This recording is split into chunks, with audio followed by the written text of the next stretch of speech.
사도행전 16장 6절부터 15절에 있는 말씀으로 큐티인 제목은 넓어지는 복음의 지경입니다. 오늘은 성령이 아시아에서 말씀을 전하지 못하게 하자 바울 일행은 비두니아로 가고자 했으되 예수의 영이 허락하지 않으십니다. 바울은 밤에 마게도냐 사람의 환상을 보고 마게도냐로 떠나기로 합니다. 드로아에서 배를 떠나 빌립보에 이른 그들은 바울의 말을 따르는 루디아를 만나고 그 집이 다 세례를 받게 됩니다. 첫째는 성령의 인도입니다. 6절입니다. 성령이 아시아에서 말씀을 전하지 못하게 하시거늘 그들이 부르기아와 갈라디아 땅으로 다녀가 데베와 루스드라에서 총망받는 젊은 사역자 디모데를 얻게 된 바울 일행은 갈라디아 남부 이고니온을 신방한 후에 로마의 대로를 따라 소아시아 서부 해안에 있는 에베소로 가고자 했습니다. 에베소는 디아스포라 유대인들이 많이 살고 있고 회당도 있는 아시아 최대 도시에서 선도할 계획이었죠. 하지만 성령께서는 바울이 알 수 있는 분명한 방법으로 성령이 아시아 전도 사역을 막았습니다. 왜냐하면 이제 막 바울을 따라 나선 어린 호녀라 디모데와 선교 초보인 실라에게 에베소 선교는 힘들었기 때문이라고 볼 수 있습니다. 바울은 디모데의 영혼 구원을 위해 강력하게 성령이 막으신 것을 깨달을 수 있었습니다. 물론 디모데 때문에 에베소행을 포기한 이유를 성경에 기록하지는 않았습니다. 왜냐하면 디모데와 브리스길라와 아굴라 같은 일꾼들이 준비되었던 3차 전도 여행에서는 에베소에 가서 2년간 두란노 서원에서 복음을 전했기 때문에 이 성령님은 바울이 깨달을 수 있는 분명한 방법으로 거절하시면서 이 에베소에서의 거점으로 삼아서 복음을 전할 때는 때가 있다는 것을 알려주지 않았을까. 그래서 지금은 아시아 전도가 효과적이지 않다는 것을 깨달았다고 볼 수가 있습니다. 7절 8절입니다. 무시아 앞에 이르러 비두니아로 가고자 했으되 예수의 영이 허락하지 아니하신지라 무시아를 지나 드로아로 내려갔는데 바울 일행은 말씀에 순종하여 방향을 바꾸어 부르기아와 갈라디아를 거쳐 소아시아 북쪽에 비두니아 중심부로 가고자 했습니다. 그런데 이번에는 주님께서 바울의 계획을 거절하십니다. 특별히 본문에서는 예수의 영이 허락하지 아니하셨다고 말씀하십니다. 왜 예수의 영이라고 하였을까요? 전도 계획을 2번이나 거절당하면서 바울은 십자가에서 죽기까지 낮아지신 예수님을 생각했습니다. 그 예수님이 죄인 중에 괴수인 바울 자신에게 거절당하실 정도로 낮추신 것을 기억했던 것이죠. 그리고 예수님이 이 땅에서 거절당하신 것은 지금 자기가 당하는 거절과는 비교할 수 없다는 것을 깨닫게 됩니다. 8절 끝부분에 내려갔다라고 하는 말이 나오는데 이것은 해안지대인 드로아로 가는 것을 표현한 것도 있지만 영적인 의미로 내려갔다는 의미도 있습니다. 항상 정해주신 경계 안에서 주신 사명대로 끝까지 나아가는 것이 낮아지신 예수님을 따라 드로아로 내려가는 적용입니다.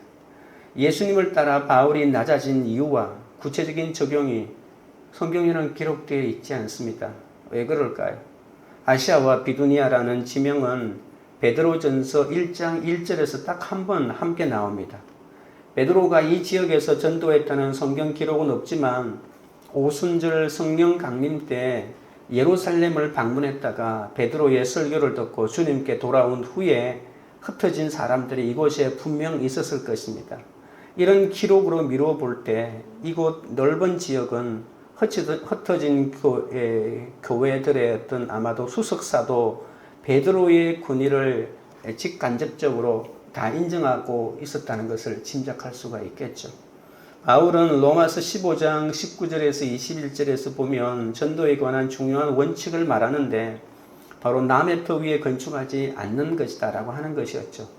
바울이 아시아와 비두니아에 가서 복음을 전했는데 유대인과 이방인의 갈등이 함께 있던 당시에 혹여라도 불필요한 오해가 생길 수 있고 사도 베드로가 그곳 사역을 더 효과적으로 펼칠 수 있다는 성령의 깨달음이 왔기 때문이 아닐까 짐작해 볼 수가 있습니다.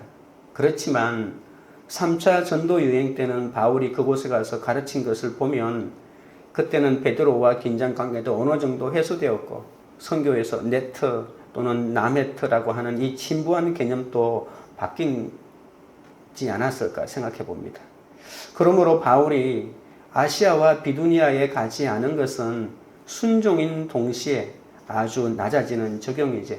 요즘으로 말하면 저기 내가 교회를 세우면 정말 목도 좋고 잘 될 것 같은데 거기 이미 교회가 있기 때문에 그것에 가지 않고 다른 좀 더 좋지 못한 환경으로 갔다, 이 정도로 조금 이해하시면 될 것 같습니다.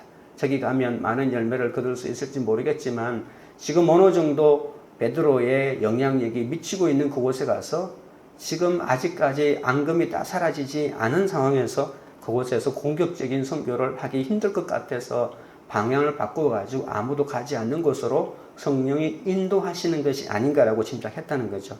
결국 바울 일행은 주님이 정하신 경계를 지키면서 베드로의 권위를 인정하고 지켜주면서 전체 교회를 세워갔다고 볼 수 있습니다.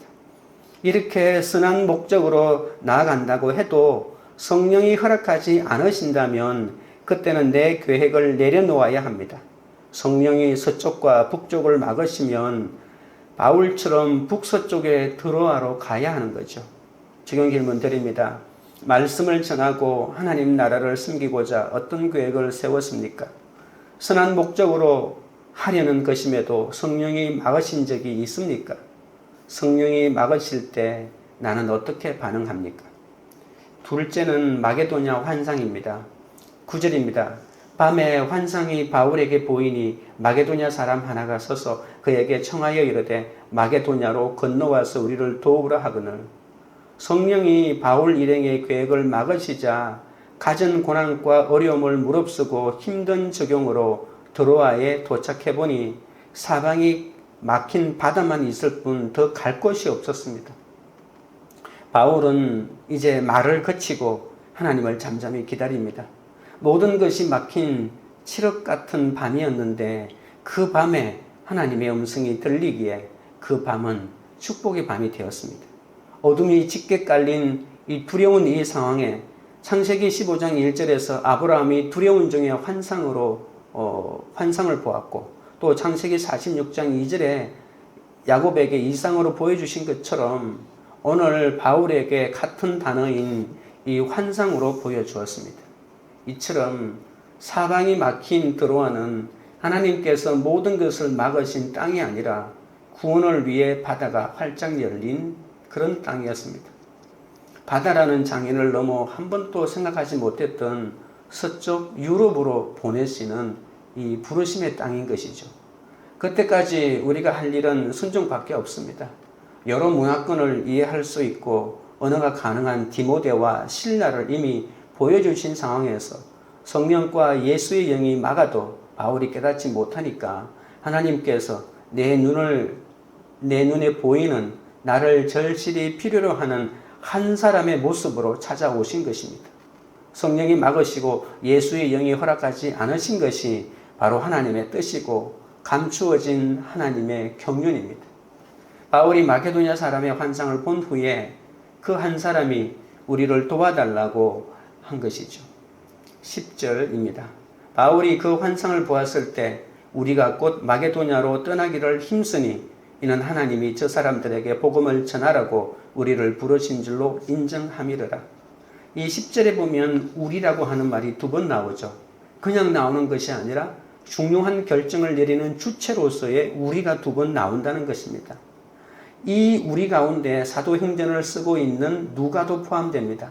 누가는 의사이며 사도행전과 누가복음의 저자로 드로아에서 선교팀에 합류해 끝까지 바울의 수행은 역할을 했던 것이죠. 그러니까 디모데가 합류하고 그리고 이 드로아에 와서 이 누가까지 합류하게 된 것입니다. 그는 헬라 학문과 문화에 능통해서 그 중심부로 들어가야 하는 바울에게는 엄청난 힘이 되었을 것입니다. 성부, 성자, 성령 이런 삼위일체 하나님께서 총출동하셔서 바울의 선교를 환상으로 분명하게 인도하셨고 주님의 말씀을 함께 해석하고 적용할 믿음의 공동체가 이제 비로소 만들어지게 된 것이죠. 바울과 실라와 디모데와 누가, 이 네 사람은 이제 믿음으로 우리라고 하는 공동체가 만들어진 것입니다. 이제 세계 최고의 선교 공동체가 만들어진 것이죠. 바울은 이 환상에 대해서 그들과 의논했고, 이 바울이 독단적으로 결정한 것이 아니라 이 네 사람이, 이 주체가 함께 그것에 대하여 의논한 결과 마게도냐 사람들에게 복음을 전하라고 하나님이 우리를 부르신 것이라고 결론을 내리고, 그리고 즉시 떠나기로 결정합니다. 여기서 보면 10절 마지막에 인정했다라고 하는 말이 나오죠. 단서들을 모아서 하나의 결론을 내렸다는 말입니다. 고난이 여러 가지 선교의 길이 다 막히는 이 막다른 골목에서 우리라고 하는 이 공동체 안에서 말씀으로 해석이 된 것을 말하고 있습니다. 격렬한 논쟁 끝에 드디어 내가 설득당했다는 그런 말입니다. 그들은 주신 말씀대로 즉시 마게도냐로 떠나기로 힘씁니다. 공동체와 더불어 말씀을 듣고 이 삶이 해석되니 즉시 적용하는데, 이는 성령의 환상을 본 사람들의 특징입니다. 우리 공동체는 우리끼리 잘 먹고 잘 살자가 결론이 아닙니다. 한 사람의 구원을 돕는 것이죠. 우리가 돈이나 사랑이나 주식이나 성공 같은 세상의 모든 환상을 버리고 나의 인생의 삼위일체 하나님의 역사가 일어나는 것을 깨닫고 우리가 되어 한 사람의 구원을 돕는 이 성령의 환상을 경험해야 이렇게 하나님의 길을 줄기차게 바로 따라 나설 수가 있는 것이죠. 하나님의 뜻은 우리의 계획보다 큽니다. 내 생각과 자기 확신을 버리고 겸손히 말씀을 들으며 성령의 인도를 구할 때 주님은 또 다른 환상을 주셔서 공동체가 한 마음이 되어 바다를 건너게 하시는 거죠. 적용 질문 드립니다. 밤을 맞이한 내게 주님이 보여주신 환상은 무엇입니까? 그것을 공동체와 나누고 있습니까? 하나님의 뜻은 내 생각, 내 확신, 내 계획보다 더 크고 높고 깊음을 믿습니까? 셋째는 빌립보에서의 사역입니다. 11절입니다. 우리가 드로아에서 배를 떠나 사모드라게로 직행하여 이튿날 네아폴리로 가고, 하나님의 뜻을 확인한 바울 일행은 항해를 시작해서 아시아를 벗어나 유럽의 첫 발을 디딥니다. 마케도냐의 한 영혼의 외침에 한 마음이 되어 바울과 우리가 드로아에서 아시아를 떠나기로 힘쓰니 이번에는 하나님이 직행하게 하신다고 합니다. 드로아에서 마게도냐로 가는 가장 빠른 길은 배를 타고 바로 에게해를 건너는 것이죠. 당시의 배는 동력이 있는 것이 아니라 순전히 이 바람을 이용해서 건너가는 돛담배였기 때문에 바람이 가장 중요한 역할을 하고 역풍이냐 순풍이냐의 모든 것이 달려 있습니다. 그런데 이번 항해는 남동풍의 순풍이 불어와 단 이틀 걸렸다고 합니다. 이것은 당시 항해로 보면 기적 같은 일이거든요. 그래서 누가는 이것을 직행했다고 표현하고 있는 것이죠. 우리는 내 인생에서 거절당하는 것이 싫고 순풍만 있기를 좋아합니다. 내가 원하는 돈, 내가 원하는 성공, 내가 원하는 쾌락, 내가 원하는 건강의 멋진 항구로 거침없이 가고 싶어 합니다. 하지만 우리가 명심해야 할 것은 그곳에는 영생이 없습니다. 그러니 그런 행복의 항구로 직행하게 하는 순풍은 구원의 관점에서 보면 거절받는 역풍이 오히려 순풍임을 알 수가 있습니다. 결국 사명의 뜻을 깨달아야 내가 순풍의 바람에 의해서 내가 온전한 항해를 할 수가 있는 것이죠. 사명이 없는 세상의 행복을 찾는 길은 아무리 순풍 같아도 그것은 역풍에 불과하다는 겁니다. 주님은 이 순풍에 또 걱정되시는 것이 계셔서 지나쳐야 할 세 곳을 알려줍니다. 첫째, 지나쳐야 할 곳은 바로 이 드로아입니다. 바울 일행이 드로아에서 복음을 전했다는 말이 없습니다. 왜냐하면 이것은 지나가야 할 곳이기 때문입니다. 이 드로아는 우리가 알고 있는 이 트로이 목마로 유명한 그 정확한 발음은 트로이입니다. 트로이인데 우리말 성경에는 그것을 도로아라고 이렇게 발음을 해놓았던 거죠. 표기를 했죠. 이 총각인 이 트로이 왕자와 눈이 맞은 유부녀 스파르타의 왕비 헬레나 때문에 스파르타 왕이 그리스 연합군을 동원해서 이 트로이를 침략하여 전쟁을 치른 곳이거든요. 그래서 드로아는 직행하면서도 지나쳐야 하는 곳이라고 말하고 있습니다. 둘째는 사모드라게입니다. 배가 사모드라게로 직행했는데 그곳은 교통의 요지이고 이 12개의 위대한 신들의 신전이 있는 곳입니다. 이곳은 잠시 하룻밤 머물고 역시 떠납니다. 이곳에서도 전도를 펼쳤다는 얘기가 없습니다. 셋째는 네아폴리입니다. 이곳까지 오는데 이틀밖에 걸리지 않았죠. 이 네아폴리는 모든 길은 로마로 통한다는 이 로마의 길인 에그나티아가 시작되는 지점이지만 이 또한 지나가는 곳입니다. 이 모두 아름다운 항구로 사도 바울이 지나갔다는 것이 그 도시로서는 너무나도 슬픈 일이겠죠. 그러니 내가 아름다워서 바울 사도를 지나치게 하는 것은 아닐까 생각해 보아야 합니다. 아름다운 것, 이 아름답다라고 하는 이것이 바로 사도 바울이 지나치는 곳이 될 수가 있다는 것이죠. 그들은 하나님이 정하신 목적지가 마게도냐임을 잊지 않았습니다. 그래서 아무리 화려하게 보이고 멋지게 보이는 항구도 그냥 지나칠 수밖에 없는 것이죠. 그래서 마게도냐의 첫 성이 이 빌립보이기 때문에 빌립보에 도착할 때까지 이 직행을 멈추지 않았습니다. 순풍에 돛단 듯이 직행하려면 이렇게 지나쳐야 할 곳들을 분별해야 하고 이 성령의 거절도 많이 맛보아야 한다는 것입니다. 좋아 보이는 명분이 하나님의 말씀보다 앞설 수 없고 내 열심과 노력이 순종을 능가해서도 안 됩니다. 또한 말씀을 앞세워 순종할 때 이 성령의 직행을 할 수가 있는 것이죠. 여기서 잊지 말아야 하는 것은 바로 우리라고 하는 이 공동체가 너무 중요하다는 것이죠. 이 모든 것들은 우리가 없으면 떠날 수가 없는 것입니다. 이 네 사람이 진정한 이 말씀대로 믿고 살고 누리는 공동체가 되니까 모든 것을 함께 의논하니까 나 혼자 믿음이 성장하는 것이 아니라 바울이 중심이 되어서 디모데와 실라와 이 누가다 신앙이 함께 성장하고 선교를 위한 준비가 되어가는 귀중한 과정이 되는 것을 볼 수가 있습니다. 이 사람들이 사도 바울의 분별력에 감탄하지 않았을까요? 아니 여기에서 복음 전하면 좋을 것 같은데 너무나도 아름다운 항구 도시는 무조건 거쳐 지나가고 마게도냐로 직행해 가고 있는 이 바울의 이 탁월한 분별력 말입니다. 12절입니다. 거기서 빌립보에 이르니 이는 마게도냐 지방의 첫 성이요 또 로마의 식민지라. 이 성에서 수의를 유하다가 누가는 빌립보가 당시 세상의 중심지였던 로마의 식민지라고 소개합니다. 그리고 바울이 로마를 가장 충성스럽게 대표하고 있는 이 빌립보에 와서 보니 로마에 가서 전도해야겠다고 생각하게 된 것 같습니다. 이곳에서 복음을 전했다는 기록이 없이 그냥 수의를 유했다라고만 합니다. 어디를 가든 외국이라는 느낌을 받지 못했는데 빌립보에 돌아오니까 완전히 로마와 똑같이 만들어 놓았거든요. 그래서 다른 문화권이라고 하는 것을 느꼈기 때문에 빌립보와 로마에 복음을 전하려면 이 도시를 제대로 이해하는 것이 중요하겠다고 바울이 느꼈을 겁니다. 예수님께서도 우리의 삶 속에 들어오셔서 우리와 함께 웃고 함께 울고 고통당하고 이런 과정들을 거치면서 같이 사셨기 때문에 그분의 말씀이 우리에게 들리는 것 아니겠습니까? 다른 문화권에서는 수의를 유하는 시간이 필요한데 여기서 수의를 머무르며 맡겨주신 사명의 자리에 앉아서 윤이 나도록 비비고 문지르고 준비를 하는 모습을 우리가 짐작할 수 있습니다.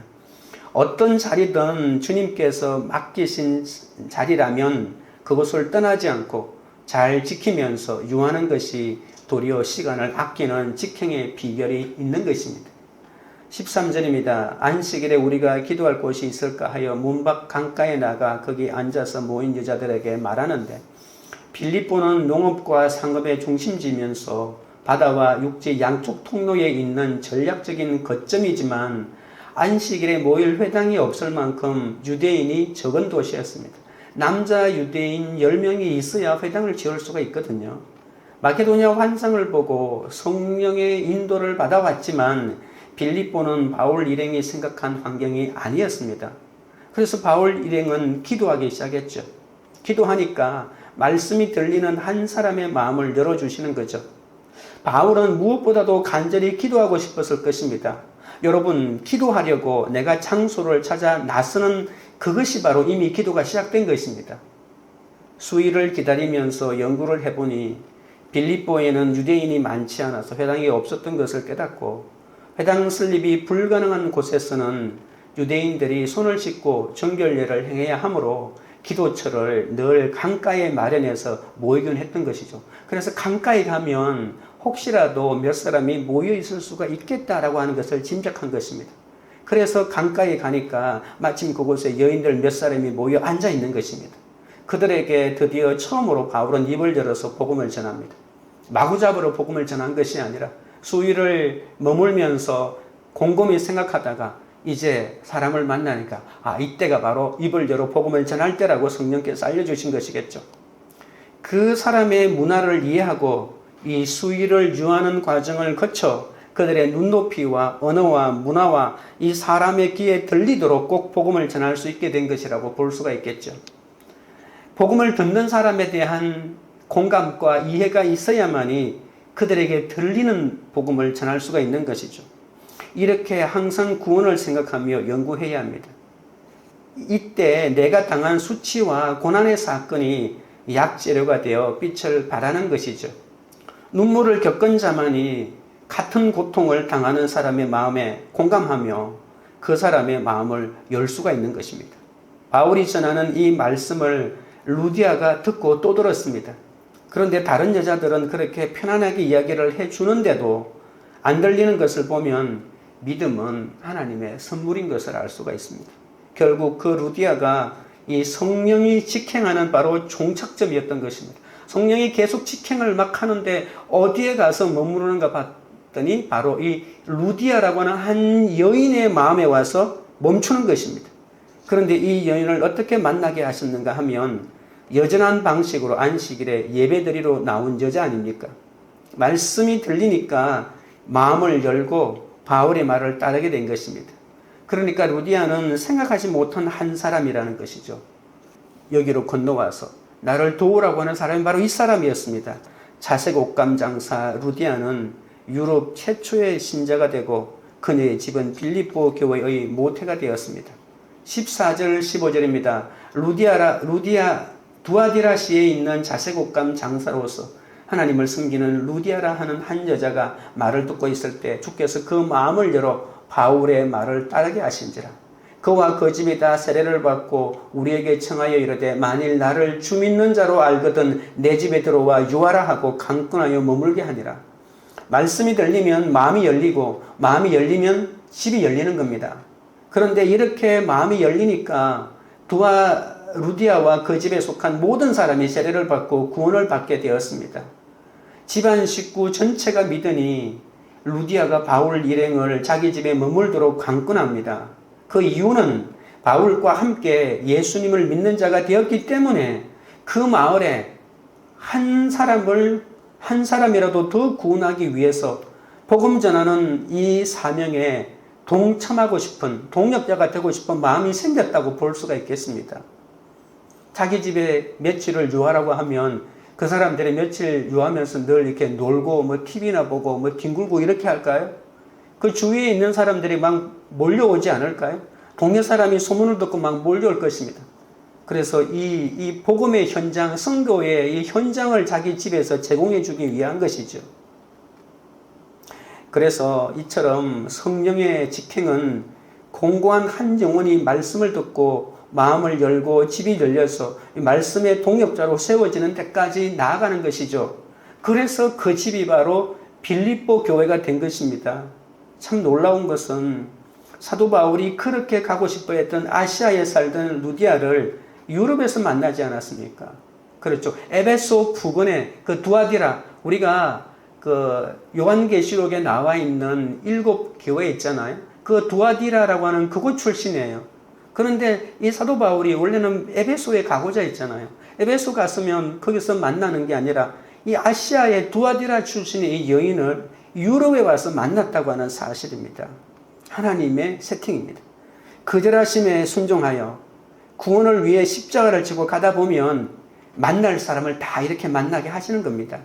말씀이 들려서 집을 열고 성도들을 맞이한다면 우리 집이 라합처럼 가나안의 길목을 열고 유럽의 포문을 열고 하나님 나라가 시작되는 교회가 되고 빌립보 교회가 되고 이 가정에 속한 모든 이들이 세례를 받고 그 마을에 있는 구원받기로 작정한 자가 예수를 믿고 구원의 기쁨이 가득 차게 되지 않겠습니까? 이 땅에서 내 자녀 때문이 아니라 다른 자녀를 위해서 힘쓰면 보고픈 얼굴들을 만나게 되고 구원시켜야 될 얼굴을 구원으로 이끄는 역사가 일어나는 것입니다. 바다에서의 순풍에 이어서 이 만남에서의 순풍을 하나님께서 허락하신 겁니다. 내 생각과 고정관념을 버리고 이 말씀에 순종하는 만큼 복음의 지경이 넓어지고 영육 간의 은혜가 부어진다는 사실을 다시 한번 우리가 깨닫게 됩니다. 적용 질문 드립니다. 말씀의 인도를 받고 공동체의 권면을 따라 적용했지만 기대한 모습이 아닐 때 어떤 마음이 듭니까? 말씀대로 순종할 때 생각지 못한 구원의 열매가 맺힐 줄 믿습니까? 기도드리겠습니다. 하나님 아버지, 말씀을 전하고 하나님 나라를 섬기자는 내가 세운 계획이 뜻대로 되지 않을 때 성령이 막으신다는 것을 알지 못하고 나 혼자 길을 내려고 동분서주하면서 주님을 원망한 적이 있사오니 용서하여 주옵소서. 아무리 내가 가고 싶고 이루고 싶은 사역이라도 성령이 나를 막으실 때 나의 계획을 내려놓고 주님의 뜻을 겸손히 구하며 기다릴 수 있도록 붙잡아 주시옵소서. 항상 정해주신 경계 안에서 주신 사명대로 끝까지 나아가므로 낮아지신 예수님을 따라 드로아로 내려가는 적용을 하게 하여 주옵소서. 길이 막히고 거절당하는 상황 속에서 오늘 내 삶에서 순종함으로 성경이 깨달아지게 하여 주옵소서. 낮아지신 예수님의 길을 따라가는 이 거절의 복을 누리게 하여 주시옵소서. 거절하심에도 끝까지 순종하며 구원을 위해 십자가를 지고 가면 만날 사람을 이렇게 만나게 하심을 믿습니다. 어두운 밤에 주시는 주님의 환상을 보고 내 생각보다 크신 주님의 뜻을 깨달으며 공동체와 한 마음으로 순종하기 원합니다. 열심과 노력이 순종을 능가하지 않게 하시고 사명의 자리에서 반짝반짝 닦고 비비고 문지르면서 잘 유할 수 있게 하여 주시옵소서. 사역이 아닌 사람을 보게 하시고 행사가 아닌 예배를 드리게 하시고 다수가 아닌 한 사람의 영혼이 중요하다는 것을 깨닫게 하여 주옵소서. 삼위일체 하나님의 결론이 이렇게 한 영혼의 외침에 귀 기울이는 것임을 알아 이리로 건너와서 우리를 도우라는 그 영혼의 소리를 들을 수 있도록 우리의 귀를 열어주시고 눈을 열어주옵소서. 내 생각과 고정관념을 버리고 말씀에 순종하는 만큼 아시아에서 유럽으로 복음의 지경이 넓어졌듯이 우리 사명의 지경도 넓어지고 구원의 열매가 넘치게 하여 주시옵소서. 말씀이 들려서 집을 열고 성도들을 맞이하며 라합처럼 가나안으로 들어가는 길목을 열고 유럽으로 들어가는 그 대문을 활짝 열고 하나님 나라가 시작되는 교회가 되고 구원의 기쁨을 누리는 그런 가정이 되도록 인도하여 주옵소서. 관계 우리들 교회가 성령의 환상을 통해 삼위일체의 하나님의 뜻을 해석하며 한 사람의 외침에 귀 기울이는 공동체가 되게 하옵소서. 말씀이 들리고 집이 열려 복음의 동력자가 되어서 성령의 직행을 하는 공동체가 되게 하여 주시옵소서. 각자 사명의 자리에 잘 유하며 이생의 자랑과 안목의 정욕에 가슴 설레지 않게 하여 주시고 있어야 할 곳과 떠나야 할 곳을 분별하며 끝까지 사명을 감당하는 사명 공동체, 성교 공동체로 세워 주시옵소서. 예수 그리스도 이름으로 기도드리옵나이다. 아멘.